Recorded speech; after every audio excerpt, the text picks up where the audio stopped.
পড়াটা রেডি করো, জোরে জোরে পড়ো।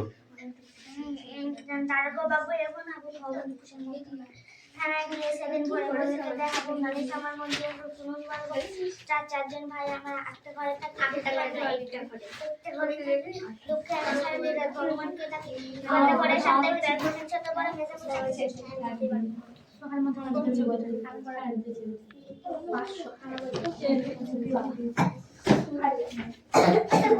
দাঁড়া আমি পড়ি।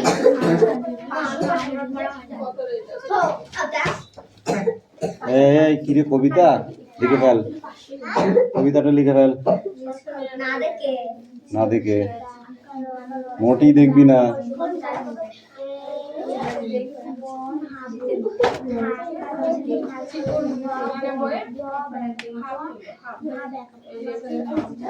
ফাইল নেক্সট পড়াটা রেডি করো ফট করে।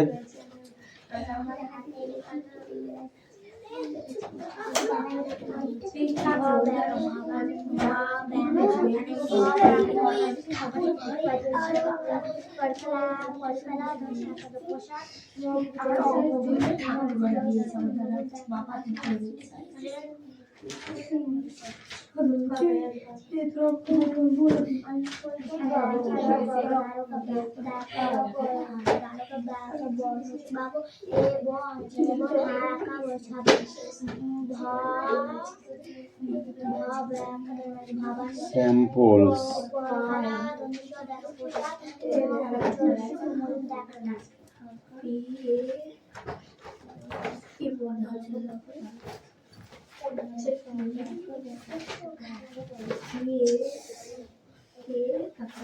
Bakerest of the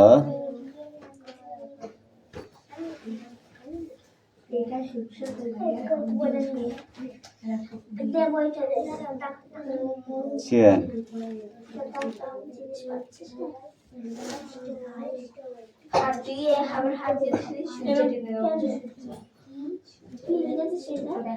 On that mat.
Come in. চয়নপত্র come in. সুন্দর করে লিখবে, ঠিক আছে?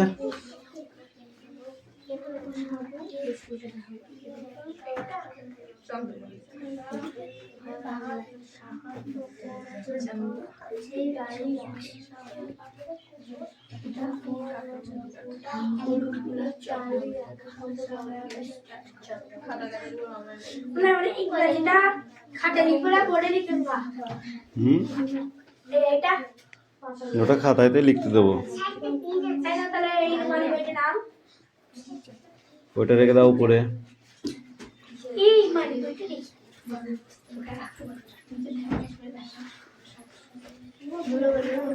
কে গো, মিষ্টি বাবু নাকি? পড়া হয়েছে আপনার? লিখেছো? কি লিখেছো পড়ো দেখি।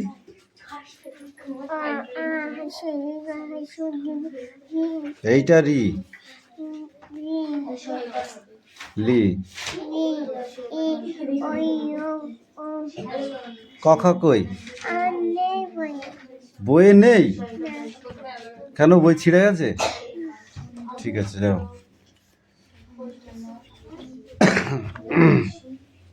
6 থেকে 3 বাদ দিলে 3, 5 থেকে 2 বাদ দিলে 3, 7 থেকে 2 বাদ দিলে 6 হয় না? এটা 5 হয়েছে? পাঁচ ওরকম হয় না, এরকম হয়, বুঝেছো? যাও।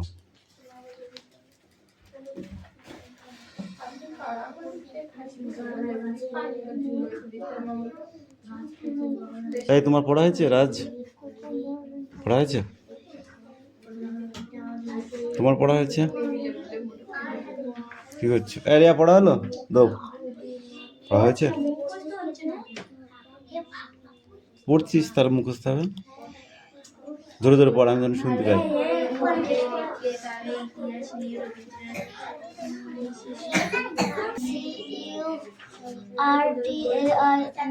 Curtain is hanging on the window. তারপরে there are some place on the bed on the Heart. shirt on the Bricks of the chair. I am Mew. on the cat on the mat. I am Me. to me. Okay. যাও। দাঁড়া।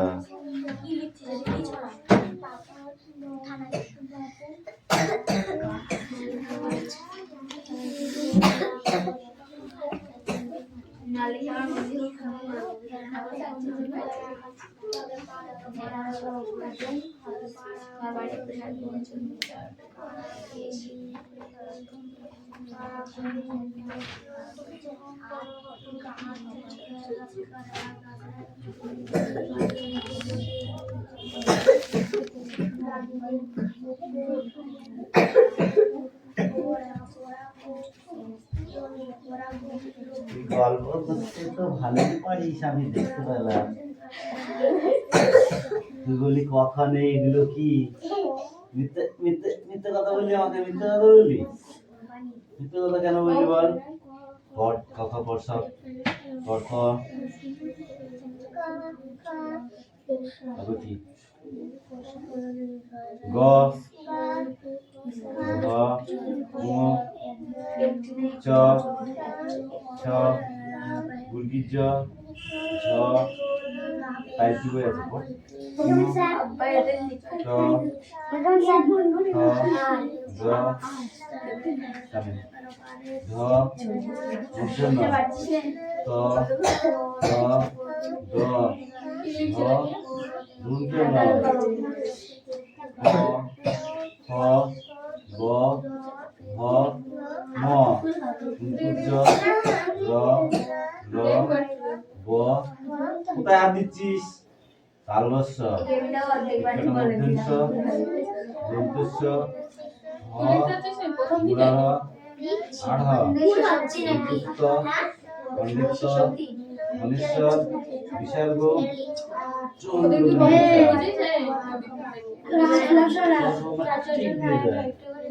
বলে দেখেছিস? হ্যাঁ,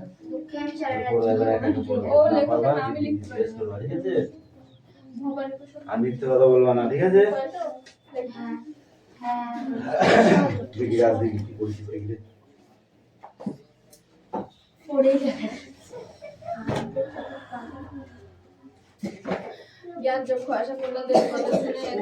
পরে অমল কোথায় গেল?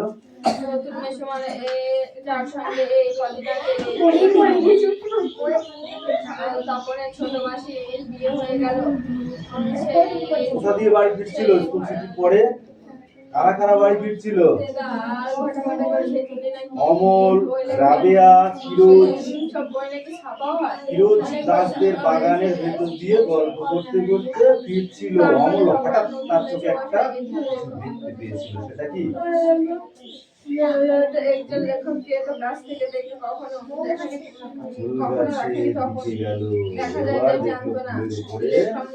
অসাধারণ সুন্দর একটি প্রজাপতি বসে আছে।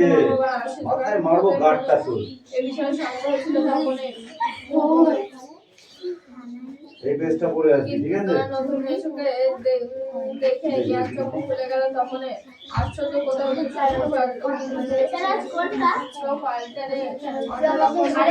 যেসব মানুষ সে ওদের মতো দাড়ি কামান, সিগারেট খান, খেতে বসেন, আরো পর তামা তুমি সব আছে দেখ। চাঁদের সময় সময় ছিল। তাছাড়া ঠিক ছোট মামাদের মতো খবরের কাগজে দেখ কি আছে, সব কথা নিয়ে ভালো করে পড়লে দেখতে পাবে ইতিহাস নিয়ে রবীন্দ্রনাথের বিশেষ সমস্যা নেই। কার সমস্যা নেই? রবীন্দ্রনাথের। বরং সেই ইতিহাসের বিষয়বস্তু নিয়ে তিনি প্রশ্ন করেছেন। ইতিহাসের যে বিষয়বস্তু, ইতিহাসে কি থাকে? পুরাতন দিনের কথা থাকে, ঠিক আছে, পুরানো জিনিসের কথা থাকে, মাটি, হ্যাঁ, রাজাদের কথা থাকে, মন্ত্রীদের কথাও থাকে, ঠিক আছে, তারপরে যুদ্ধ বিগ্রহের কথা থাকে, ঠিক আছে, তারপরে মর্মন্ত্রিক কোনো ঘটনার কথা থাকে, তাই তো? সেসব নিয়ে রবীন্দ্রনাথের কাছে কোনো সমস্যাই নাই, বরং ইতিহাসের বিষয়বস্তু নিয়ে তিনি প্রশ্ন করেছেন। কি প্রশ্ন করেছেন? সেই সব প্রশ্নের মধ্যে যেটা বড় হয়ে উঠেছে তা হলো ভারতের ইতিহাস। সেসব যে প্রশ্নগুলো করেছে তার মধ্যে সব থেকে বড় প্রশ্ন হলো কি? ভারতের ইতিহাস। কে বা কারা লিখেছে ভারতের ইতিহাস? কে বা কারা লিখেছে? আমরা তো ভারতবাসী। তাহলে দেখ, লিখলাম আমাদের বাড়ির সম্বন্ধে লিখলাম একটা রচনা, ঠিক আছে, কে লিখেছে তার নাম নেই। তাহলে আমি তো জিজ্ঞাসা করতে পারি কবিতাটা ভালো হয়েছে কিংবা খারাপ হয়েছে, তাই না? তাহলে সেটা কে লিখেছে এটা তো জিজ্ঞাসা করতে পারি, কিন্তু সেটা নেই, ঠিক আছে। বিদেশি ঐতিহাসিক এখানে লিখেছে কি, যে বিদেশি ঐতিহাসিক, মানে কি সে দেশেরও না, দেশের বাইরে, তাহলে সে কে? তাই তো, কোনো প্রশ্ন থাকবে তো। আচ্ছা,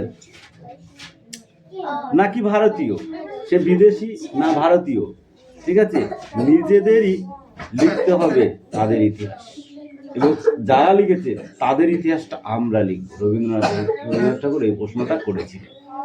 রবীন্দ্রনাথের বেশ কিছু বছর আগে এইরকম প্রশ্ন তুলেছিলেন বঙ্কিমচন্দ্র চট্টোপাধ্যায়।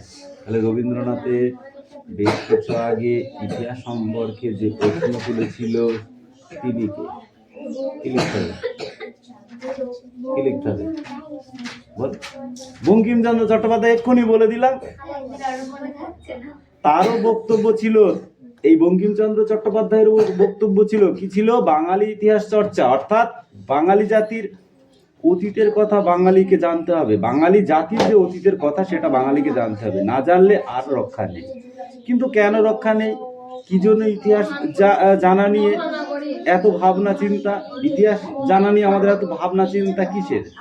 আজ যে দেখা যাচ্ছে, ঠিক আছে, এরকম একরকম এই আজ অর্থাৎ বর্তমান এসেছে ইতিহাস থেকে। এই যে আজকে 200 বছর পিছিয়ে যায়, 500 বছর পিছিয়ে যায়, ঠিক আছে, সেদিনকেও এরকম আজকের দিনটা তারাও বলতো যে আজ আমাদের হাটবার, তাই তো। আমরা যেমন বলি শুক্রবার আসলে বলি কি, যে এটা বোঝাচ্ছি সেটা বলি, আমরা শুক্রবার আসলে কি বলি? আজ আমাদের হাট, তাই তো। তাহলে শুক্রবার একটাই এসছে, এই শুক্রবার কি একটাই এসেছে? তাহলে পূর্বপুরুষদের আমলেও হচ্ছে শুক্রবার এসেছে, তারাও বলেছে আজ, আমরাও বলছি আজ। এই নব যে কথা না সবাই জানে, আমি পরে পড়াবো, তাই না? অর্থাৎ বর্তমান কেমন হবে তার ঠিক হবে তার অতীত থেকে। বর্তমানটা কেমন হবে? অতীতের হাটটার দিকে তাকিয়ে হবে, তাই না? সেদিন হাটে জানিস তো বেগুনের দাম 60 টাকা হয়েছিল, তার মানে 65 বেশি করে নিয়ে যেতে হবে। বলা যায় না আজকে 60 টাকা, 70 টাকাও হতে পারে, বেগুন লাগবে, তাই না, খাবার জন্য। এরকম কি অতীতে, সেই জন্য বলছে অতীতের যে ঘটনা সেটাকে, কথা কম বল, অতীতের যে ঘটনা সেই ঘটনাটাকে দেখেই বর্তমান ঘটেছে, তাই তো। নানা কাজে যুক্তি খুঁজে বার করা হয় অতীত থেকে, নানা কাজের যুক্তি অতীত ঘেটেই কিন্তু বার করা হয়। যে এই বছরের পুজোটা তোরা সরস্বতী পুজো দিয়েছিস, সেটা কিন্তু সামনের বছর, এই বছরের পুজোটা সামনের বছর তোমার মনে পড়বে। কেন? যে আমরা আগের বছর এই করেছিলাম, এই শাড়ি পরেছিলাম নাকি, অমুক জায়গায় গেছিলাম, তমুক জায়গায় গেছিলাম, আমি অমুক অমুক স্কুলে অঞ্জলি দিয়েছিলাম, এবার কোথায় দেবো? কারণ সে সামনের বছর যখন দিবি সেটা তোদের কাছে আবার নতুন হবে, সেটা বর্তমান। ঠিক আছে, তাহলে এই যে অতীতে যে ঘটনাগুলো ঘটে যাচ্ছে সেইগুলোই কিন্তু ইতিহাস। সেই নেড়ে চেড়ে, অর্থাৎ ছাগল ছানার গল্প মনে আছে?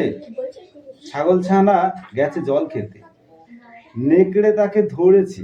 ছাগল ছানা যত জানতে চায় তার কি দোষ, নেকড়ে তাকে শোনায় তার পূর্বপুরুষ কি কি অপরাধ করেছে, তাই তো? ছাগল ছানাটা গিয়েছে জল খেতে, বুঝেছিস, নদীতে। আর একটা বাঘ এসে ধরেছে ছাগল ছানাটাকে, দিয়ে বলছে তুমি আমাকে খাও। ঠিক আছে, কিন্তু আমার কি দোষ, তুমি যে আমাকে খাচ্ছ, আমার তো একটা দোষ আছে, সেই দোষটা কি? তখন নেকড়ে বাঘটা কি বলছে, বলছে তোমার পূর্বপুরুষের দোষ। ঠিক আছে, নেকড়ের যুক্তি ছিল ছাগল ছানাটাকে তার পূর্বপুরুষে করা অপরাধের শাস্তি পেতে হবে, অর্থাৎ পূর্বপুরুষে যে অপরাধ করে গিয়েছে সেই জন্য তোমাদের সারা জীবন ধরে তোমাদের এই শাস্তি দিয়ে যাবো। অর্থাৎ ছাগল ছানাটির প্রতি নেকড়ের বর্তমান আচরণ যুক্তি লুকিয়ে আছে ইতিহাসে। এই যে বর্তমানে যে যুক্তি, সেই যুক্তিটা কি সেটা ইতিহাসের ভিতরে লুকানো আছে। তো তোদের এটা তো রিডিং পড়া, তোরা পড়ছিস না? এই নিয়ে দেখি,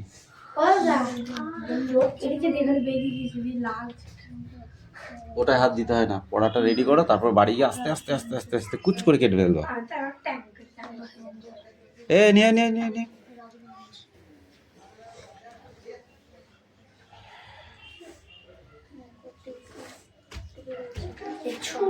পড়।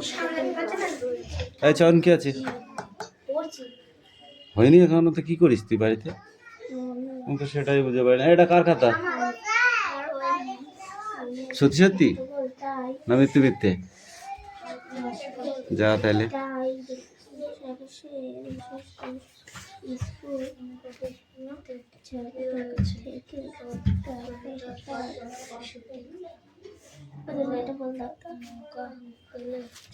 কি আছে এটা? জীবনযাত্রার মজুমদার রক, এটা র হয়েছে।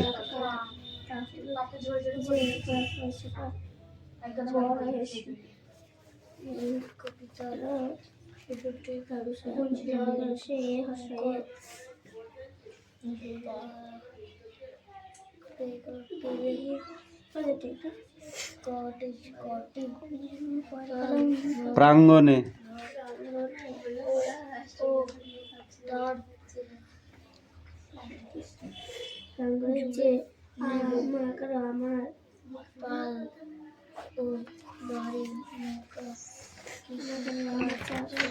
এই পেজের এইটুকু সব পড়ে আসবি। এই তোর খাতা কই? বাবা এখনো হচ্ছে। এই পায়েল তোমার কি পড়া আছে দাও। শৈশবাধি জ্ঞান চক্ষু লেখক কে?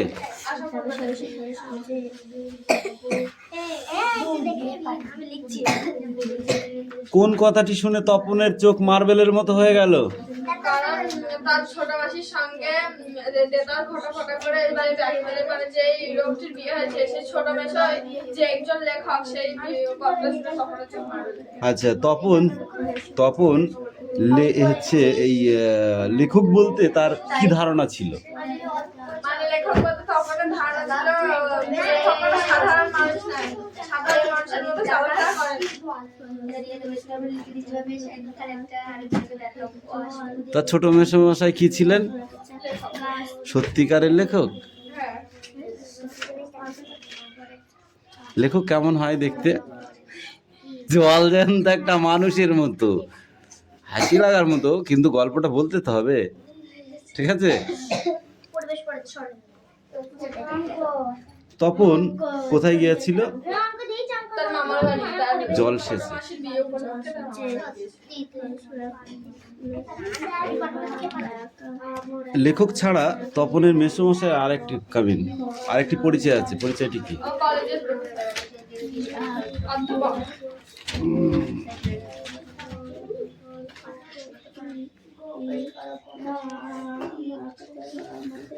সিগারেট খেতে খেতে তপনের মেসোমশাই কি বলেছিলেন?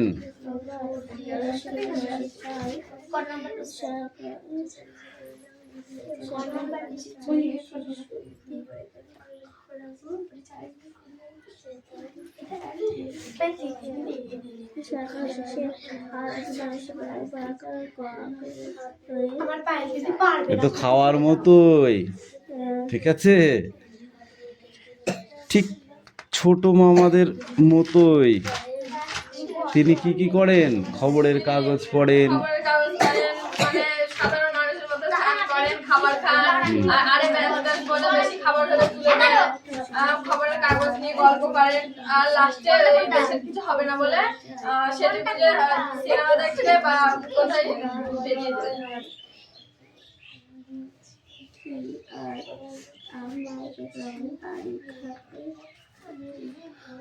তপনের মেসোমশাই শ্বশুর বাড়িতে কেন রয়ে গেল?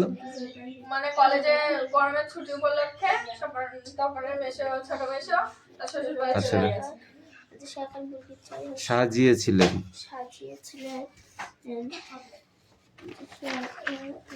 তারপরে এই 2 পৃষ্ঠা পড়বি। এই গল্পটা থেকে অনেক প্রশ্ন হয়, প্রত্যেকবার পরীক্ষার প্রশ্ন হয়, বুঝলি?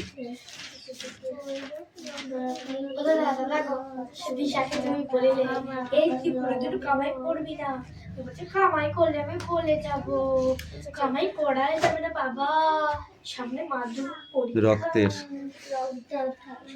শোন একটা কথা বলবো, মাধ্যমিকে কে কত পড়েছিস রেজাল্টে বোঝা যাবে। যতই তুই চিল্লাস আর যাই করিস, পায়েল একটা জিনিস মাথায় রাখবি, ঠিক আছে? এই মাধ্যমিক পরীক্ষাটা তুই এই বছরটা খুব খাটবি, মানে ঘুরবো না, কোথাও যাব না, শুধু পড়বো। সঞ্জীবিত স্কুল থেকে আসলি কষ্ট করে হলো, এখানে আসতে একটু কষ্ট হয় আমি জানি, কিন্তু এই যে আমি একটা অফ টাইমে তোদের এই পড়াটা করাই, এটা তোদের কত উপকার তোরা নিজেরাও জানিস। কেন বল দেখি, উপকার কেন আমি বলছি? সকালবেলা বাড়িতে পড়া রেডি করতে পারবি যদি অন্য পড়া থাকে না থাকে, এটা নিয়ম তো হলো। স্কুল থেকে ফিরে সেই টাইমটা ঘুরে বেড়াতিস ফালতু, সেই টাইমটা এখানে পড়াটা রেডি হয়ে যাচ্ছে। বাড়ি গেলি, এবার একটুখানি ফ্রেশ হলি, আধা ঘন্টা ঘুরলি, বই পড়তে বসলি, একদম মাইন্ড ফ্রেশ হয়ে যাবে, পড়াগুলো সব রেডি করতে পারবি, যেখানে করে পড়া আছে সব রেডি করতে পারবি। তাহলে এই যে একটা অফ টাইমে পড়া হচ্ছে, ঠিক আছে, এই টাইমটা কিন্তু তুই খুঁজে কোনোদিনও পেতিস না। তুই স্কুল থেকে বাড়ি এসে এই টাইমে পড়তে বসবি না, কেউ বসবে না। বসবে? তুই এতক্ষণ পড়ছিলি, তাহলে এইগুলো আমাকে তখন জিজ্ঞাসা করিস নি কেন সেটা বল। দূর্বাঘাসের, বুঝতে পেরেছিস কি বললাম? আমরা মাধ্যমিক পরীক্ষা দেওয়ার সময় 18 ঘন্টা পড়েছি 24 ঘন্টার মধ্যে, থাকে ক ঘন্টা? 6 ঘন্টা। 6 ঘন্টার মধ্যে 4 ঘন্টা ঘুমিয়েছি, 2 ঘন্টা খাওয়া দাওয়া, বাকি 18 ঘন্টা পড়েছি। বুঝতে পেরেছিস? অজ্ঞান হলেই হবে না। আমাদের যে সিলেবাস ছিল, ওই সিলেবাস তোদের যদি থাকতো, অজ্ঞান কেন দাঁত লেগে যেত তোদের। একটা ইতিহাসের কোশ্চেনের অ্যান্সার ছিল 4 পৃষ্ঠা, এরকম তোর বাংলা পেজের না 3 পেজ 4 পেজ করে। 52টা রচনা মুখস্থ করু, মনে হচ্ছে যদি না আসে। তখন এত কমন দেওয়ার মতো কোনো ম্যান ছিল না, মাস্টার ছিল না। এখন আমি তোকে 4টে কোশ্চেন রচনা বলে দেবো, গ্যারান্টি আসবে, আসতেই হবে, একটা পাবি, ঠিক আছে? কিন্তু তখন এরকম গ্যারান্টি দেওয়ার মতো কেউ ছিল না।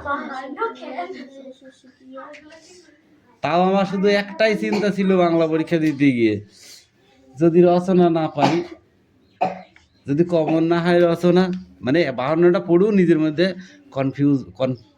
কনফিউজ আছে, ঠিক আছে, যা মনে হয় বাঁধবে না। কি বললাম বুঝতে পেরেছিস?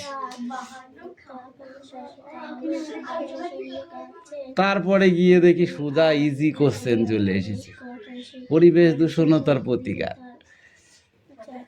বুঝেছিস? বেশি বেশি কমন পেলে দূষণের প্রতিকার লিখতে হবে কি কি করলে পরিবেশ ইতিহাস পরীক্ষায় হেভি করে পড়ে গেলাম, কোনো কোশ্চেনই বাদিনি। বুঝতে পেরেছিস? এবার আমার টেক্সট বুক পড়া ছিল, তাই সেখান থেকে লিখে লিখে লিখে লিখে লিখে যাই হোক 40 পার করেছিলাম। বুঝেছিস? কিন্তু বাণিজ্য নিয়ে লিখে ইতিহাস তো লিখে 40 পার করেছিলাম, কিন্তু ভূগোলের দিন আর পড়তে ইচ্ছা করছে না। বাড়ি এসে কালকে আবার ভূগোল পরীক্ষা, পড়তে ইচ্ছা করছে না। কি পড়বো? কালকে তো এত পড়লাম, কমন নেই। ঠিক আছে, মানে যা পড়েছি, যা স্যারে কমন দিচ্ছে ঝেড়ে সব বাদ, কিচ্ছু নেই। ওই জন্যে তখনকারের কমন, আমাদের সরকারের কমন খুব ক্রিটিক্যাল ছিল, কেউ কমন দিচ্ছে না। ওই জন্য আমি কি করি জানিস, তোদেরকে ঝেড়ে টেক্সট বুক বই পড়াই কেন, এর একটা ভালো দিক আছে। তুই কিছু না হোক 5 নাম্বার তুই গ্যারান্টি পারবি। হ্যাঁ, টেক্সট বুক ঝেড়ে পড়তে হবে। কমন আমি পড়বো ঠিক আছে, কিন্তু টেক্সট বুক আমি ফলো করবো সব। আর কমনটা বেশি করে পড়বো, কিন্তু টেক্সট বুকটাও পড়বো। টেক্সট বুক যদি আমি পুরো ঝেড়ে পড়ি, তবেই আমার সব জায়গায় যত কঠিন কোশ্চেনই হোক আমি পাস করতে পারবো। নাম্বার হয়তো কম হবে, কিন্তু পাস ফেল করবো না। বুঝতে পারলি?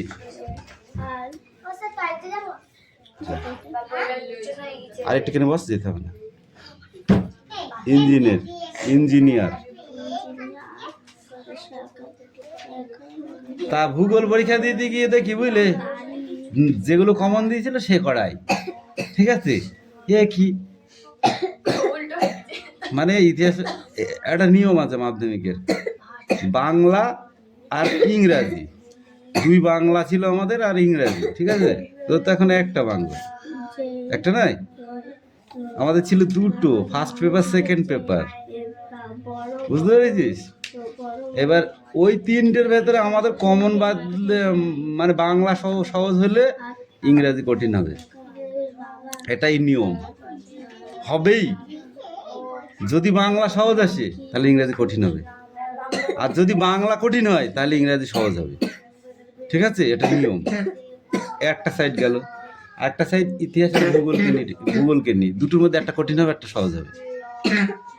ঠিক আছে, আর অঙ্ক আর জীবনবিজ্ঞান আর ভৌত বিজ্ঞান, এই 3টির মধ্যে একটা কঠিন হবে, তবে বেশিরভাগ কঠিন হয় ভৌত বিজ্ঞান।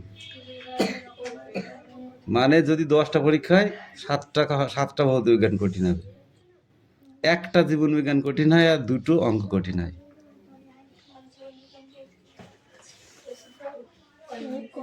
মানে ওই জন্য ভৌত বিজ্ঞানটা খুব ভালো করে পড়তে হয়।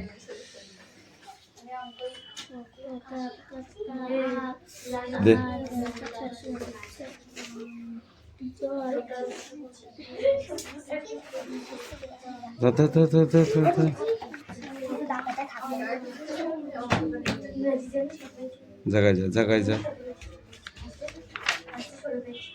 এই অঙ্ক কটা সব, এই যোগ অঙ্ক কটা, যোগ বিয়োগ এখানে 2টি আছে, ধর এই নাও গো, এই রাস্তা